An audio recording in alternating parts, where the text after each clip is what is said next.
Selamat siang teman-teman semua.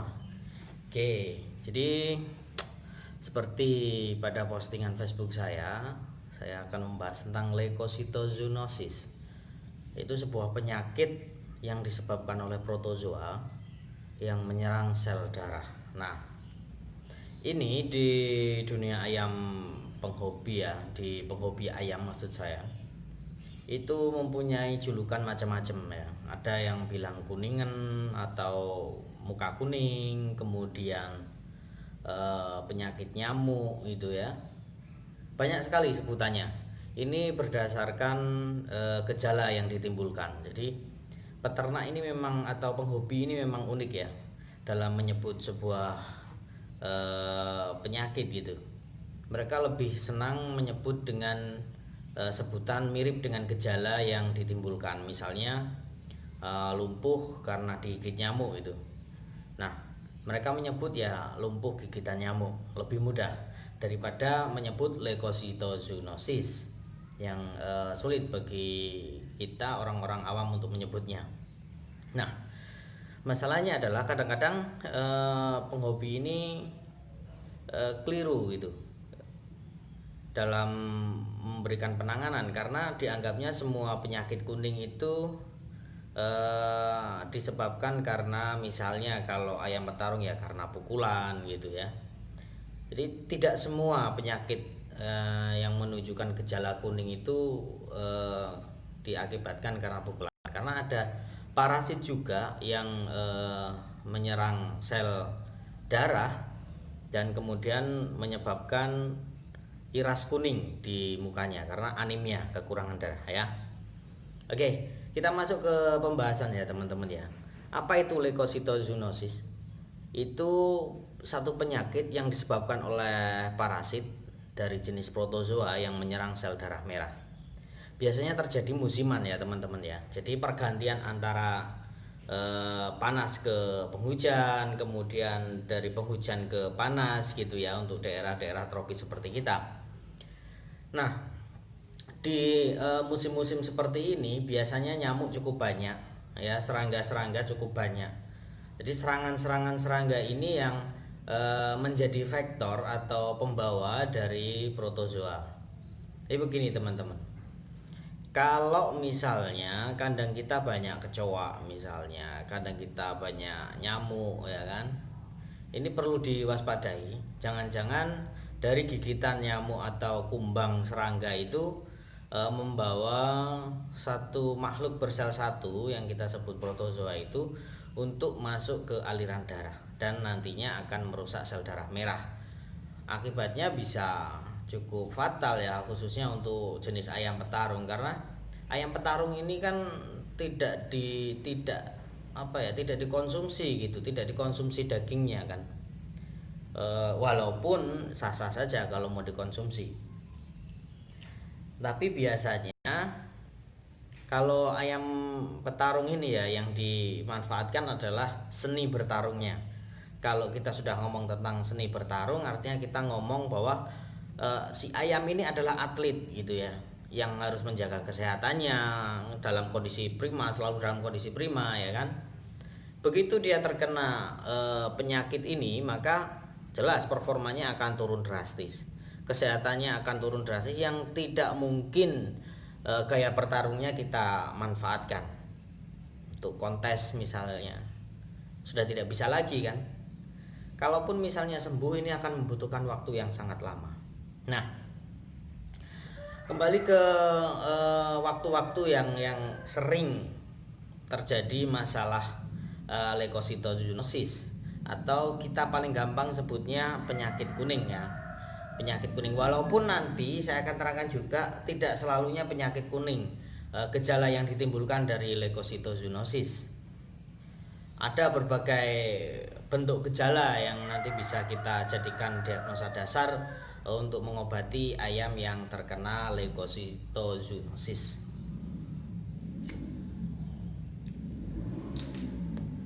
Oke, yang perlu diwaspadai adalah pergantian musim, teman-teman. Dari panas ke hujan atau dari hujan ke panas, ini perlu diwaspadai. Kadang-kadang harus dibersihkan ya kan, jangan terlampau lembab.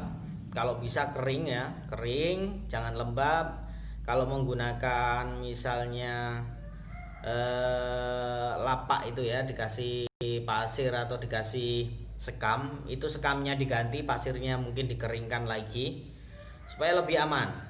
Kemudian memastikan juga pada lapisan pasir itu tidak ada kumbang yang bisa saja kumbang itu menjadi vektor. Nah, penyakit ini biasanya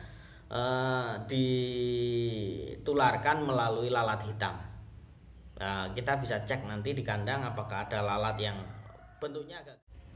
Oke teman-teman, saya mempunyai informasi yang sangat penting. Ini tentang bagaimana teman-teman memaksimalkan potensi ayam di gelanggang supaya tentunya tidak kalah ya. Saya merekomendasikan D80 yang aman dan tentunya bisa dipakai setiap saat ya teman-teman ya, di setiap pertarungan. Dengan D80 kemenangan semakin nyata. Semangat. Dari panas ke hujan atau dari hujan ke panas, ini perlu diwaspadai. Kadang-kadang harus dibersihkan ya kan, jangan terlampau lembab. Kalau bisa kering ya, kering, jangan lembab. Kalau menggunakan misalnya lapak itu ya, dikasih pasir atau dikasih sekam, itu sekamnya diganti, pasirnya mungkin dikeringkan lagi supaya lebih aman. Kemudian memastikan juga pada lapisan pasir itu tidak ada kumbang yang bisa saja kumbang itu menjadi vektor. Nah, penyakit ini biasanya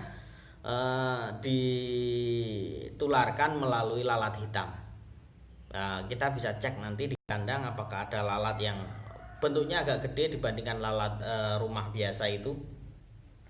Bentuknya agak gede, warnanya hitam ya teman-teman ya.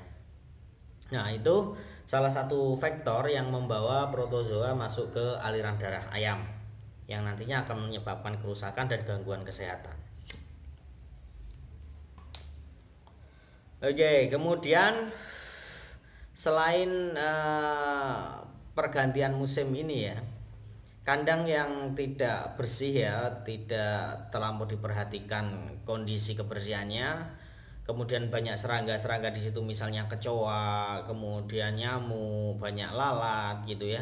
Ini juga rentan terkena penyakit ini, teman-teman. Jadi harus selalu jaga kebersihan kandang ayam ya. Nah, kumbang-kumbang ini bisa berkembang karena sebagai vektor, kita harus perhatikan juga kan. Kumbang-kumbang ini bisa berkembang di wilayah kotor. Misalnya di bekas kotoran ayam yang tidak dibersihkan, itu bisa jadi tempat berkembang biak si kumbang ini. Terus kemudian kalau lalat itu biasanya di tempat-tempat yang ada airnya. Nah, jadi gini teman-teman, ayam yang diletakkan di atas air, misalnya teman-teman punya kolam gitu ya, males membersihkan kotoran ayam, akhirnya ayamnya diletakkan di atas kolam. Nah, itu berbahaya. Kalau airnya mengalir, itu tempat berkembangnya lalat hitam. Kalau tempat itu tergenang, itu tempat berkembangnya nyamuk. Jadi sama-sama merugikan. Jangan pernah berpikir ini untuk efisiensi waktu misalnya. Saya tidak mau membersihkan, saya malas membersihkan. Kemudian kandang ayam diletakkan di atas kolam atau di atas air. Jangan pernah berpikir itu. Maka kalau sampai terjadi kandang ayam ada di atas kolam, kemungkinan besar terjadi penyakit leukositozoonosis akan menghinggapi ayam teman-teman. Ayamnya nampak pucat, malas gitu kan. Bahkan bisa terjadi kelumpuhan.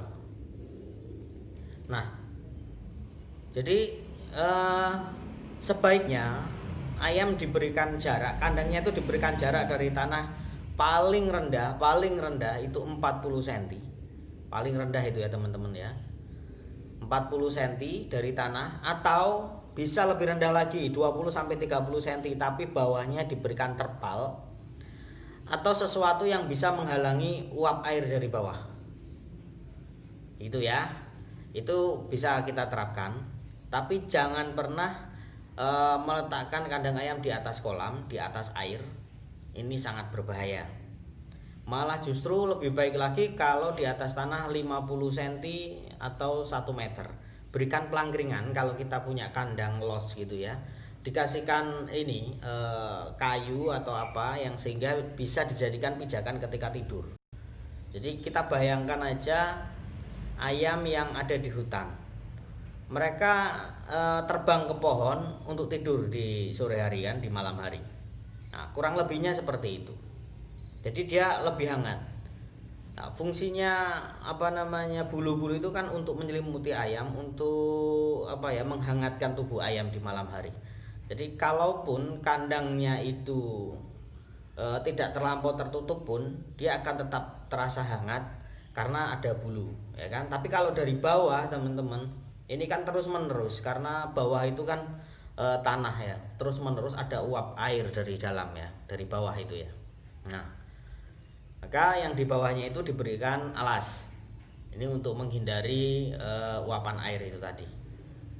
Nah, kita kembali ke permasalahan penyakit leukositozoonosis yang menyerang sel darah merah itu tadi. Yang pertama, perhatikan musim. Yang kedua, perhatikan vektornya atau pembawanya, yaitu serangga, bisa lalat, bisa nyamuk gitu ya.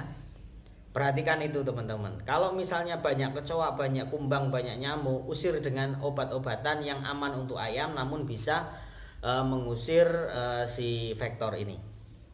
Kalau misalnya nyamuk, bisa diberikan ram nyamuk ya. Ini efektif sekali tanpa harus mengganggu kesehatan ayam. Terus kemudian kalau misalnya kumbang ya kita kasih insektisida misalnya. Yang tentunya harus dikeluarkan dulu ayamnya, berbahaya ya. Terus kalau misalnya itu dari lalat ya berikan pengusir lalat tentunya. Nah, berbagai cara bisa dilakukan. Silahkan teman-teman cari referensi untuk mengatasi vektor-vektor ini ya. Untuk mengatasi vektor-vektor ini. Oke.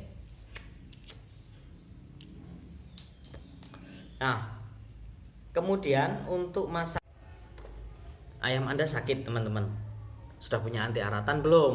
Nah, pakai anti aratan, ayam semuanya sehat.